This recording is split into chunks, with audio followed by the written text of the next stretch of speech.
तो आज की वीडियो में तुम्हारे लिए एक जबरदस्त स्ट्रैटेजी लेके आया हूँ। जितनी भी प्रॉब्लम तुम्हारी फिजिक्स में आती है ना कंप्लीट करते वक्त, वो प्रॉब्लम सारी की सारी सोल्व होने वाली है। इस वीडियो में तुम्हें चोमू से लेकर फोडू तक की स्ट्रैटेजी बताने वाला हूँ। मैं तुम्हें बताऊंगा कि कैसे तुम्हें सिलेबस कंप्लीट करना है, कैसे तुम्हें नोट्स बनाने हैं, कैसे तुम्हें रिवीजन करनी है, और जो जितनी भी तुम्हारे फिजिक्स को सोल्व करते वक्त प्रॉब्लम आती है वो सबका सोल्यूशन इस वीडियो में मिलने वाला है। लेकिन शर्त ये है, जितनी मिनट ये वीडियो है ना उतने मिनट के लिए एक कोने में जाकर बैठ जाओ, और जब तक ये वीडियो खत्म नहीं होती जब तक तुम्हें उठना नहीं है।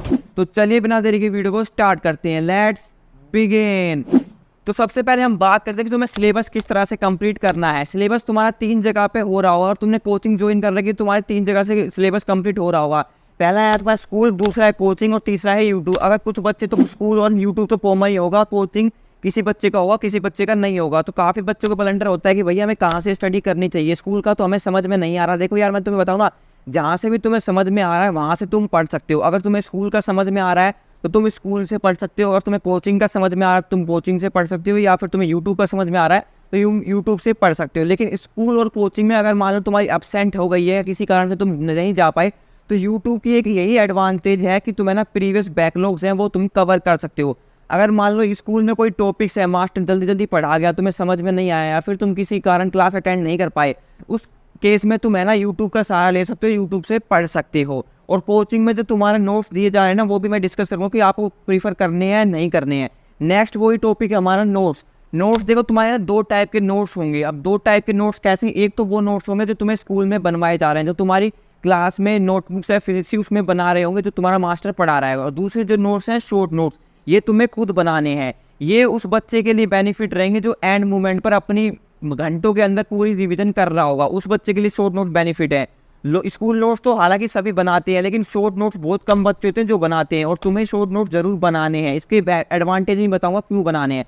तो शॉर्ट नोट्स जो स्कूल नोट्स होते हैं ना, ये तो सभी बच्चे कॉमन है, ये तो तुम्हें बनाने ही बनाने हैं। ये सिर्फ डेमो के लिए होते हैं, दिखावे के लिए होते हैं, फॉर्मेलिटी के लिए होते हैं। बहुत कम बच्चे होते हैं जो इससे पढ़ाई करते हैं। ठीक है, मेन काम तो आपका शॉर्ट नोट्स आ रहेंगे, और तुम्हारे ना जो तुम्हारे वो एडिशनल मार्क्स होते हैं, जो इंटरनल मार्क्स होते हैं, उसमें काम आ रहे हैं नोटबुक कंप्लीट करने में, शो करने में। लेकिन जो शॉर्ट नोट है ये काफ़ी इंपॉर्टेंट होते हैं। ये कहाँ से बनाना है तुम सुनो।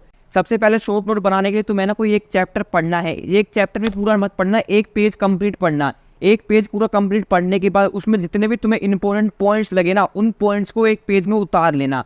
उस पेज के तुम्हारे वही शॉर्ट नोट्स बन जाएंगे। इस तरह से तुम्हें नेक्स्ट पेज पढ़ना है, नेक्स्ट पेज के जो तुम्हें इंपॉर्टेंट पॉइंट्स लग रहे हैं उन पॉइंट को उतार लेना है, वो तुम्हारे नेक्स्ट पेज के शॉर्ट नोट बन जाएंगे। इस तरह से तुम्हें पूरा चैप्टर कंप्लीट करना है और तुम्हारे पूरे चैप्टर के शॉर्ट नोट्स बन जाएंगे। ठीक है, इस तरह से तुम्हें शॉर्ट नोट्स बनाने हैं। उस पॉइंट में तुम्हें ना पूरा चैप्टर रिवाइज कर लोगे, और काफ़ी कम टाइम में। रिवीजन पे भी मैं आगे बात करूँ किस तरह से तुम्हें ना साइंटिफिक मेथड से रिवीजन करनी है। नेक्स्ट हम बात करते हैं क्वेश्चन प्रॉब्लम में। अब काफ़ी स्टूडेंट क्या होता है, भैया हम पढ़ना तो चाहते हैं और पढ़ते भी हैं, चैप्टर भी कंप्लीट करते हैं, लेकिन हमसे डाउट सोल्व नहीं होते, फिर हमारा मोटिवेशन डाउन हो जाता है, फिर हमारा पढ़ने का मन नहीं करता। तो मैं तुम्हें बताता हूँ तुम्हारी क्वेश्चन प्रॉब्लम क्यों होती है, तुम्हें डाउट सोल्व क्यों नहीं होते।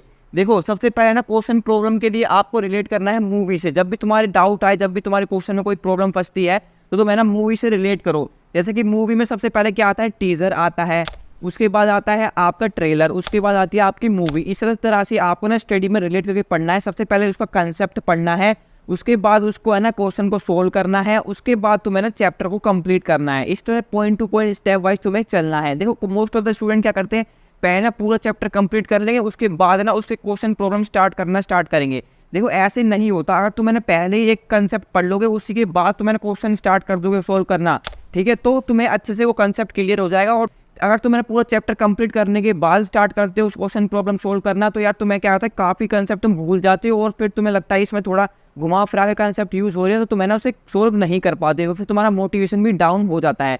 तो इस तरह से आपको ना रिलेट का कंसेप्ट से पढ़ना है पहले, उसके बाद उसका फॉर्मूला देखना है, फिर फॉर्मूले की जो टर्म्स हैं उनको जान लेना है, ये टर्म्स किस लिए यूज़ हो रही है। उसके बाद तुम्हें एक सोल्व एग्जाम्पल करना है, देन आपको प्रॉब्लम पर मूव करना है। इस तरह से तुम करोगे तो तुम्हारी कोई भी डाउट नहीं आएगा, और आपको स्टेप बाय स्टेप चलना है। यूँ नहीं कि तुम डायरेक्ट एक कंसेप्ट पढ़ लिया और सीधा एडवांस का क्वेश्चन करने चले गए। इस तरह से आपको नहीं करना है। क्वेश्चन प्रॉब्लम के लिए आपके 2 रेफरेंस में बताता हूँ। सबसे पहले रहेंगे आपके प्रीवियस ईयर क्वेश्चन, और दूसरा रहेंगे आपके एनसीईआरटी। अगर आप जेईई या नीट जैसी प्रिपरेशन कर रहे हो कॉम्पिटिशन एग्जाम की, तो यार तुम्हें ना एक अच्छे से कंसेप्ट पढ़ने के बाद अगर तुम कॉन्फिडेंट हो चुके हो कि भाई ये कंसेप्ट मुझे अच्छे से आ गया, मैं कोई भी क्वेश्चन कर सकता हूँ, उस टाइम पर है ना तुम्हें प्रीवियस ईयर क्वेश्चन देखने। अगर तुम्हारे पास एक रेफरेंस बुक होगी तो तुम्हें ना उसमें ना प्रीवियस ईयर क्वेश्चन मिल जाएंगे चैप्टर खत्म होने के बाद। तुम आगे देखोगे तो वहाँ से तुम्हें ना प्रीवियस ईयर क्वेश्चन करने हैं, चाहे जेई के हो या नीट के हो, जो भी तुम टारगेट कर रहे हो उसके अकॉर्डिंग तुम्हें करने हैं। नेक्स्ट जो प्रॉब्लम आती है वो है तुम्हारी एनसीईआरटी में। एनसीईआरटी में तुम्हें क्या करना है, जो तुम्हारी एक्सरसाइज के क्वेश्चन होते हैं वो most of the student solve नहीं करते, सिंपली है ना थ्योरी पढ़ते रहते हैं और डेरिवेशन में फोकस लगा रहता है उनका, क्वेश्चन प्रॉब्लम नहीं कर पाते और लास्ट में तुम्हें 12th के बाद तुम्हें काफ़ी प्रॉब्लम फेस करनी होती है बोर्ड एग्जाम में। और स्कूल एग्जाम में भी सिर्फ थ्योरी पर फोकस किया जाता है। तो तुम्हें ना सेल्फ करना है, सेल्फ स्टडी करने वक्त तुम्हें ध्यान देना है न्यूमेरिकल्स प्रॉब्लम पर। तो न्यूमेरिकल प्रॉब्लम तुम्हें एनसीईआरटी के जो एग्जाम्पल होते हैं ना वो तुम्हें बिल्कुल भी मिस नहीं करने। एनसीईआरटी के एग्जाम्पल बहुत ज़्यादा इंपॉर्टेंट होते हैं, उनको आपको ना हर मंडे रिवाइज जरूर करना है, या फिर वीक में एक दिन रख लेना, वो मैं आगे बताऊँ कौन सा डे रखना है। उस दिन है ना तुम्हें अच्छे से एनसीईआरटी एग्जाम्पल रिवाइज करने हैं। नेक्स्ट जो पॉइंट आता है वो आता है गिव टेस्ट सीरियसली। आपके जो स्कूल में या फिर कोचिंग में जो मंडे टेस्ट होते हैं उनको आपको सीरियसली देना है। मोस्ट ऑफ द स्टूडेंट क्या करते हैं, उनको सीरियसली नहीं देते और सिर्फ बोर्ड एग्जाम के लिए प्रिपेयर करते रहते हैं या फिर कॉम्पिटिटिव एग्जाम का ख्वाब देखते रहते हैं। यार तुम जब सिंपली क्लास टेस्ट में या फिर कोचिंग टेस्ट में अच्छे स्कोर नहीं कर पाते तो तुम कॉम्पिटिटिव एग्जाम में कैसे स्कोर करोगे। तुम्हें सिंपली क्या करना है, उसको सीरियसली देना है। उसको सीरियसली देने के बाद जो भी तुम्हारा रिजल्ट आया है उसको एनालाइज करना है कि कहाँ पर मेरी मिस्टेक हुई है, कहाँ पर मेरे मार्क्स कटे हैं। फिर उसको है ना तुम्हें क्वेश्चन मार्क कर लेना है कि इस कंसेप्ट को मुझे दोबारा रिवाइज करना है एंड अच्छे से उस कंसेप्ट को बिल्ड करके फिर उसके क्वेश्चन प्रैक्टिस करने हैं। देखो एनालिजमेंट बहुत ज़्यादा इंपॉर्टेंट है कि कहाँ पे तुम्हें ना ब्रेक हो रहे हो, कहाँ पे तुम फंस रहे हो, वही पार्ट को तुम्हें ना बिल्ड करना है, अच्छे से स्ट्रॉन्ग करना है, ताकि आगे फ्यूचर में उससे कोई क्वेश्चन आता है तुम्हें अच्छे से अटैम्प्ट कर पाओ। तो ये एनालिजमेंट आपको जरूर करना है। और उस जो भी क्वेश्चन में आप डाउट आ रहा है उसको है ना स्टार मार्क कर लेना और उसकी अलग नोटबुक बना सकते हो तो बना लेना, लेकिन उस क्वेश्चन को प्रैक्टिस जरूर करना जिसमें भी तुम्हारा डाउट आया है। देखो डाउट तुम्हें कल पे नहीं छोड़ना है, आज तुम्हारा डाउट आया है, नेक्स्ट मॉर्निंग अगर तुम्हारा स्कूल खुलेगा तो तुम्हें जाके डाउट सीधा क्लियर करना है, या फिर तुम कोचिंग में लाखों की फीस दे रहे हो उसे सीधे मास्टर से बोलना है सर जी ये डाउट है मेरा, इसे सोल्व करके जल्दी से हमें बता दो।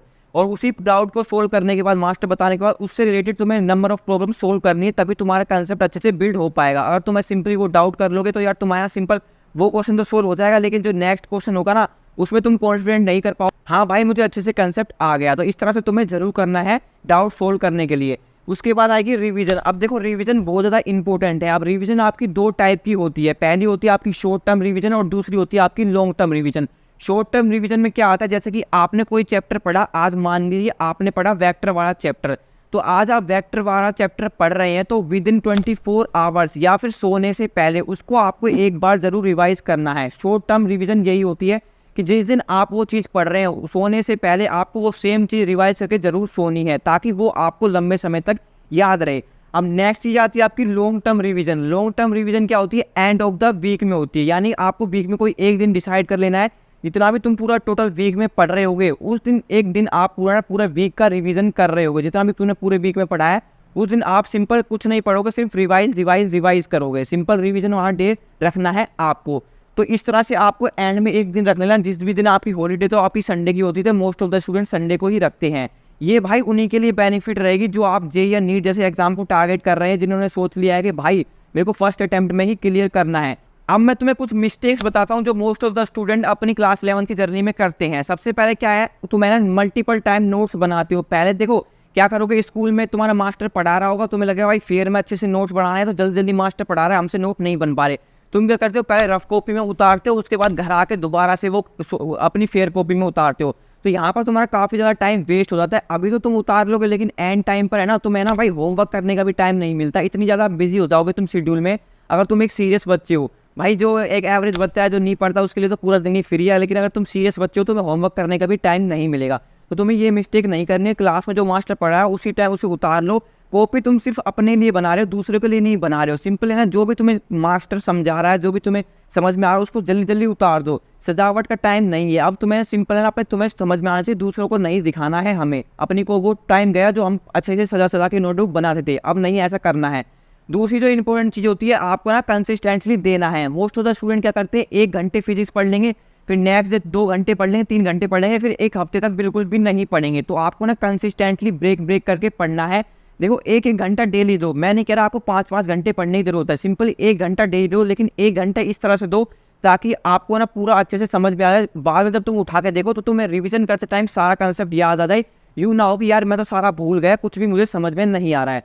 तो ये मिस्टेक आपको बिल्कुल भी नहीं करनी है। तो आई होप आपको वीडियो हेल्पफुल लगी होगी। ऐसे हेल्पफुल और मोटिवेशन कंटेंट के लिए आप इस चैनल को सब्सक्राइब कर सकते हो। तो see you in the next video, तब तक के लिए गुड बाय।